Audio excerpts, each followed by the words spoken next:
Me llamo Flavia y hoy quiero contarles cómo arruiné todo. Hay cosas que uno no sabe que va a extrañar hasta que se van.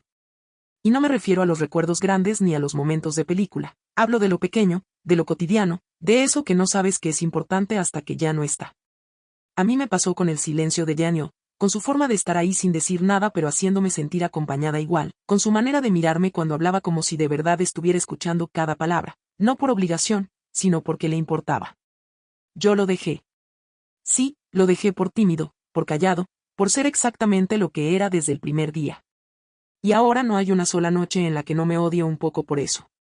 No sé en qué momento empecé a pensar que su calma era una falta, que su silencio era ausencia, que su manera de ser era una debilidad. Supongo que me contaminé, supongo que me dejé llevar por una idea equivocada de lo que una pareja debería ser. Y ahora estoy acá, escribiendo esto como una forma de encontrarme entre los escombros de una relación que rompí yo sola, porque él nunca hizo nada malo. Nada. Siempre fue el mismo, siempre estuvo, siempre dio todo lo que tenía. Era yo la que no supo valorarlo, era yo la que necesitaba ruido, movimiento, intensidad, como si eso garantizara algo, como si eso fuera amor verdadero. Daniel era el tipo de persona que no hace sombra porque no necesita opacarte para brillar. Era tímido, sí. No de esos tímidos que se vuelven torpes o que esconden todo detrás de una muralla, sino de esos que se sienten cómodos con el perfil bajo, que no necesitan estar en el centro de nada para sentirse parte de algo. No hablaba mucho, pero cuando lo hacía, cada palabra tenía peso. No era de grandes gestos, pero tenía una sensibilidad que a veces me desbordaba. Me conocía como nadie, me escuchaba incluso cuando no decía nada. Y todo eso, que al principio me desarmaba de ternura, después empecé a verlo como un problema, como si hubiera algo roto en mí que no supiera sostener tanta calma. Hoy lo extraño. Extraño incluso las cosas que antes me frustraban, su forma de respirar hondo antes de hablar, ese gesto de rascarse la nuca cuando no sabía qué decir, su sonrisa tímida cuando lo elogiaba, su incomodidad adorable en las reuniones con mis amigos. Su amor sin escándalos, sin carteles luminosos, sin promesas exageradas. Un amor que simplemente estaba, como el sol en invierno, suave, constante, necesario. Pero ya no está. Y no tengo idea de cómo se repara algo que rompiste con tus propias manos. A Daniel lo conocí en una charla sobre cine europeo. Yo había ido por compromiso, acompañando a una amiga que se estaba formando en dirección de arte, y él estaba sentado en una esquina con una libreta pequeña en la mano y unos anteojos que le daban un aire de profesor joven y distraído. Me llamó la atención, no por lo obvio, sino por lo contrario, era de esos tipos que no buscan ser mirados, que no hacen nada para destacarse, pero que aún así generan algo, una especie de curiosidad tranquila, como si fueran parte de otro ritmo. Me pareció lindo, pero en ese momento no supe describir por qué.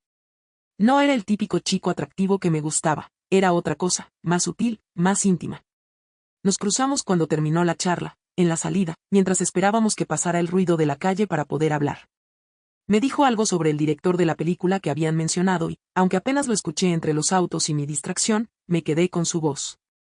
Era baja, pero segura, sin apuro. Me dio la impresión de que era alguien que hablaba solo cuando tenía algo que decir, y eso me gustó. Me sorprendió a mí misma que eso me gustara, porque yo estaba acostumbrada a los tipos que te encaran de frente, que hacen chistes fuertes, que intentan impresionarte con 1000 historias.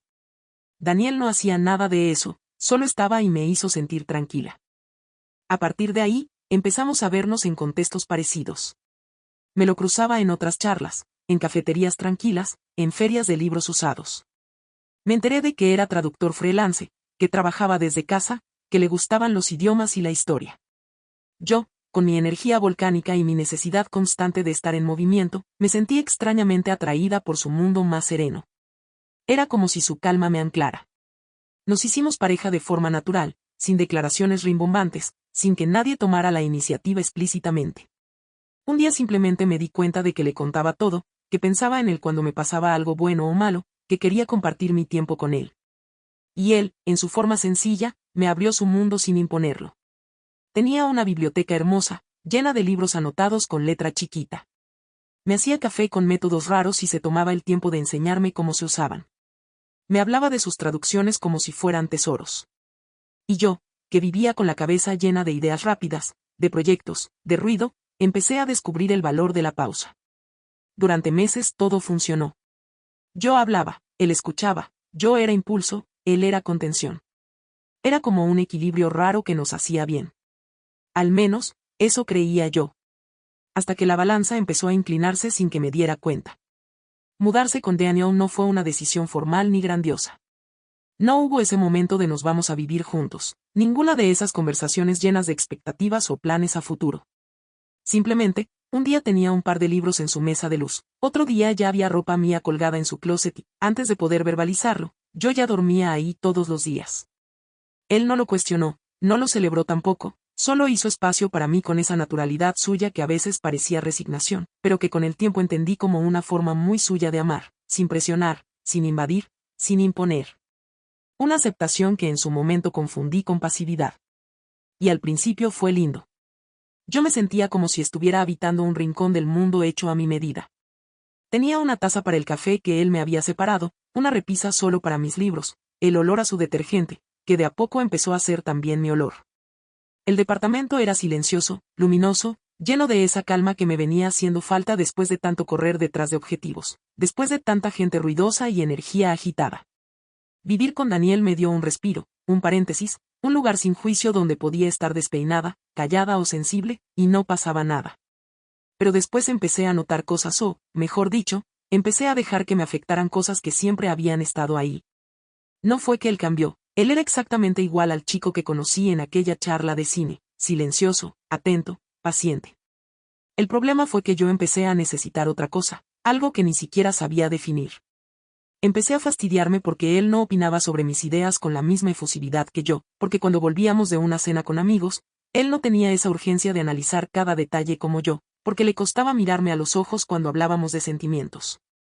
Y aunque al principio me repetía a mí misma que era su manera de ser, que no todo el mundo muestra las cosas igual, que yo había elegido estar con él justamente por esa suavidad suya que me serenaba, algo adentro mío empezó a arder. Como una impaciencia que no sabía cómo apagar, como si necesitara que me respondiera con pasión, con algo de fuego, con una palabra fuerte, y él me siguiera dando la misma tibieza de siempre. Empecé a sentir que yo hablaba sola, que mis emociones rebotaban en él sin encontrar eco. Claro, ahora sé que no era así, que él me escuchaba, que me observaba, que absorbía todo en silencio y después lo procesaba en sus tiempos. Pero en ese momento yo no supe esperar, no quise. Me parecía que estar con alguien tan tímido, tan pausado, tan suave, me estaba apagando a mí. Como si su calma fuera contagiosa, como si el silencio de la casa empezara a parecerme asfixiante. Y con esa idea en la cabeza, empecé a tomar distancia sin tomar distancia, a estar sin estar, a desear cosas que no tenían forma, a fantasear con otro tipo de relación, una más intensa, más ruidosa, más impulsiva, como si eso fuera garantía de algo mejor. Fue en pequeños gestos donde todo empezó a desarmarse o, mejor dicho, donde yo empecé a sabotearme. Me acuerdo de la primera vez que rechacé una de sus tazas de café sin motivo. Me lo había hecho como siempre, con ese cuidado casi ritualista que tenía, usando su prensa francesa, sirviéndolo en esa taza roja que decía, buen día, como un guiño interno entre nosotros. Y yo, sin saber bien por qué, le dije que no tenía ganas. Lo vi fruncir el ceño apenas, como si algo se le hubiera aflojado adentro, pero no dijo nada. Y yo me fui al balcón a mirar el cielo como si eso me diera alguna respuesta. Después vinieron otras cosas, dejar de dormir abrazados, empezar a inventar excusas para no cenar juntos, no contarle todo, guardarme detalles de mi día que antes le habría compartido sin pensar, hacer planes con otras personas sin incluirlo. Pequeñas puñaladas al vínculo que justificaba diciéndome a mí misma que necesitaba mi espacio o ya no conectábamos igual. Pero lo cierto era que yo estaba empezando a buscar afuera lo que no encontraba adentro mío y, como no sabía explicarlo, proyectaba en él toda mi frustración. Un día lo vi mirarme con una tristeza que no había visto antes. Estaba en el sillón con uno de sus libros abiertos en el regazo y yo hablaba por teléfono con una amiga, riéndome fuerte, exagerando una anécdota. Cuando corté, me miró como si no me reconociera. No me dijo nada, solo me miró con esa forma suya de hablar con los ojos y, en esa mirada, había una mezcla de cansancio, ternura y resignación que me golpeó más de lo que admití. Pero no hice nada, no fui hacia él, no lo abracé.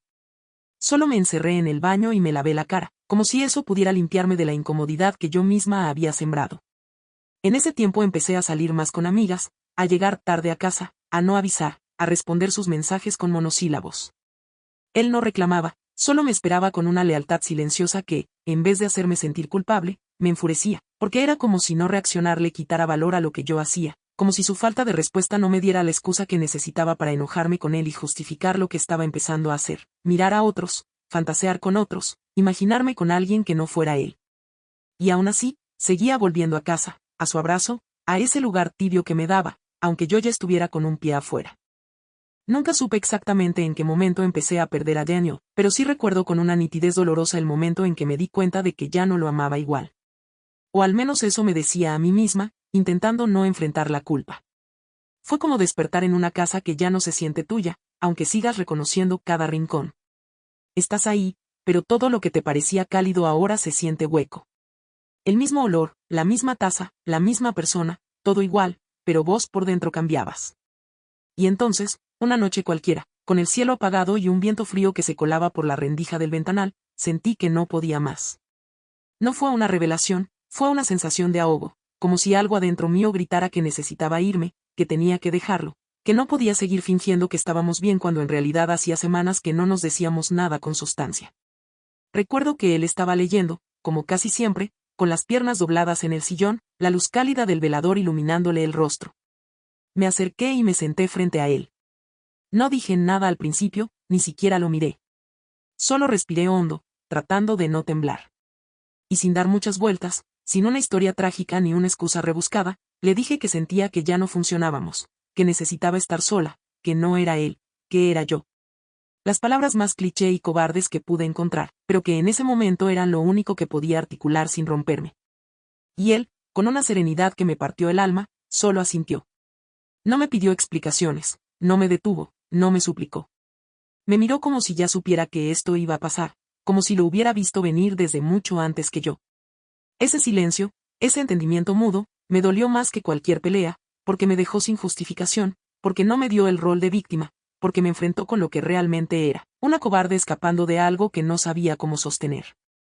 Junté algunas cosas sin pensarlo demasiado, algunas prendas, mi cepillo de dientes, un par de libros. No lloré. Él tampoco. Me fui sintiendo un nudo en el pecho, una mezcla de alivio y dolor que todavía hoy no sé cómo describir. Caminé por las calles frías con el alma hecha trizas, repitiéndome que estaba haciendo lo correcto, que me merecía algo distinto, que esto era un paso hacia adelante. Pero en el fondo, una vocecita me decía que acababa de cometer un error irreversible. Los primeros días después de irme de su casa fueron extrañamente tranquilos. Silencio. Ningún mensaje, ninguna llamada. Yo tampoco escribí. Me dije que era lo mejor, que había que cortar limpio, que prolongar la comunicación solo iba a hacer todo más difícil. Pero en realidad, creo que no le escribía porque no sabía qué decir, porque había algo en mí que esperaba que él me buscara, que viniera a pedirme que volviera, que me dijera que estaba siendo impulsiva. Y como no lo hizo, tuve que enfrentar el silencio más duro de todos, el de alguien que te deja ir incluso cuando aún te ama. Al principio intenté llenar ese vacío con actividad, salidas, amigas, trabajo, cualquier cosa que me mantuviera ocupada. Pero cada vez que volvía a casa sola, me enfrentaba al eco, al vacío que dejaba su voz, su presencia, su manera de habitar el espacio. Extrañaba su forma de preparar café. Extrañaba su manera torpe de acomodar las cosas en la heladera, su risa bajita cuando algo realmente lo divertía, su calor en la cama. Pero más que eso, extrañaba lo que era yo cuando estaba con él, la paz, la seguridad. Con el tiempo, empecé a revisar nuestras fotos, a escuchar las canciones que nos gustaban, a releer nuestros mensajes y algo empezó a doler más que antes. Darme cuenta de que él siempre estuvo, siempre fue constante, nunca me dio razones para dudar de su amor. Y sin embargo, yo me fui. Me fui buscando algo que ni siquiera tenía nombre, algo que, ahora lo veo, era una falta mía y no suya. Pasaron semanas, luego un mes. Me encontraba mirando su perfil a escondidas. No subía nada, ni una historia, ni una foto, nada que me diera pistas de cómo estaba. Eso me desesperaba, porque parte de mí quería que estuviera triste, roto, que me extrañara. Pero otra parte tenía miedo de que hubiera seguido con su vida, que ya no pensara en mí, que se estuviera reconstruyendo sin mí, y eso me dolía más de lo que estaba dispuesta a admitir. Llegué a escribirle varias veces. Empezaba con un hola y después lo borraba. A veces escribía largos párrafos que nunca envié. Me decía que era demasiado pronto, que tenía que darle espacio, pero en realidad yo también necesitaba ese tiempo para digerir lo que había hecho, para aceptar que me había ido sin darle oportunidad de arreglar nada, sin preguntarle si él también sentía que algo se había roto. Simplemente asumí que mi incomodidad era suficiente razón para romper lo que habíamos construido. Empecé a tener sueños con él. Sueños donde volvíamos, donde me abrazaba en silencio, donde me decía que todo estaba bien. Me despertaba con el pecho oprimido, con la piel buscando su calor, pero lo único que tenía era mi almohada y ese vacío mudo que yo misma había provocado. Y entonces, una tarde, mientras caminaba por una feria en el barrio donde solíamos pasear, lo vi. No de cerca. Estaba del otro lado de la calle, solo, como siempre, con su mochila y un libro bajo el brazo. Caminaba tranquilo, sin prisa, sin angustia visible. Y me pregunté si realmente le había dolido mi partida, si había llorado, si todavía pensaba en mí. Me escondí detrás de un puesto de ropa usada como si fuera una adolescente. Me sentí ridícula, cobarde. Estaba ahí, tan cerca, pero incapaz de acercarme. Y cuando lo perdí de vista, supe que no podía seguir así, que tenía que hacer algo, que no podía quedarme atrapada en el arrepentimiento sin actuar. Y ahí, por primera vez desde que lo dejé, pensé en pedirle perdón. No para que volviera conmigo, no para arreglar todo, solo para que supiera que lo valoraba, que lo había amado y que, si lo perdía para siempre, al menos él supiera que yo sabía lo que valía. No sabía por dónde empezar. Pensé en escribirle, en buscarlo en alguna de las librerías que solía frecuentar, en mandarle un mensaje neutral. Finalmente, opté por lo que me pareció menos invasivo, un correo. Había algo casi íntimo en eso, algo antiguo, como si el tiempo entre nosotros mereciera una forma de comunicación más reflexiva. Me senté frente a la computadora, abrí la casilla y me quedé mirando el cursor parpadeando. Lo primero que escribí fue Daniel. Solo su nombre. Tardé más de 10 minutos en pasar de esa palabra, porque algo después de eso implicaba abrir una herida.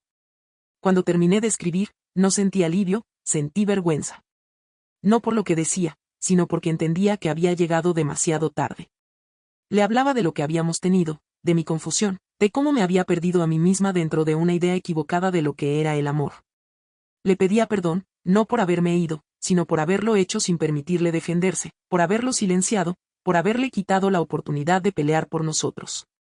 Y terminé el correo sin pedirle nada, ni explicaciones, ni respuestas, ni una segunda oportunidad. Solo quería que supiera que lo había valorado, que lo extrañaba, que no había dejado de pensar en él. Lo envié con el corazón latiendo en la garganta. No pude dormir esa noche. Tardó 3 días en responder. 3 días en los que abría compulsivamente mi casilla de correo cada media hora, en los que me encontraba imaginando todas las posibilidades, una respuesta cruel, una indiferente, una que no llegara nunca. Pero cuando apareció su nombre en mi bandeja de entrada, me quedé paralizada. Leí el mensaje más de una vez antes de procesarlo.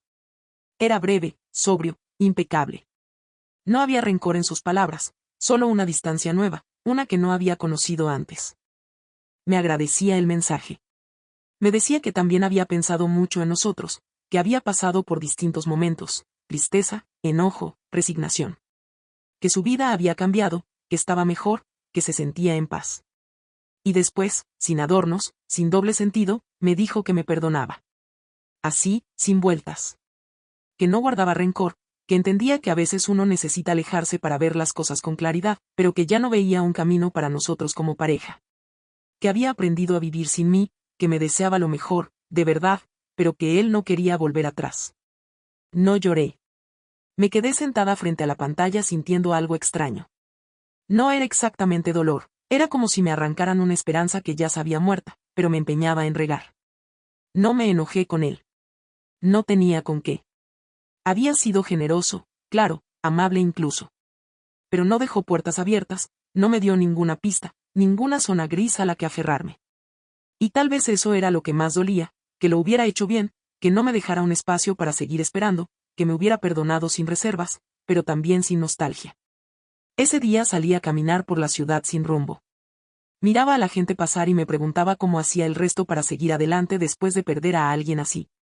No a alguien que te traicionó o que te hirió, alguien que fue bueno, que fue honesto, que te amó de forma tranquila, sin estridencias, y al que vos no supiste cuidar.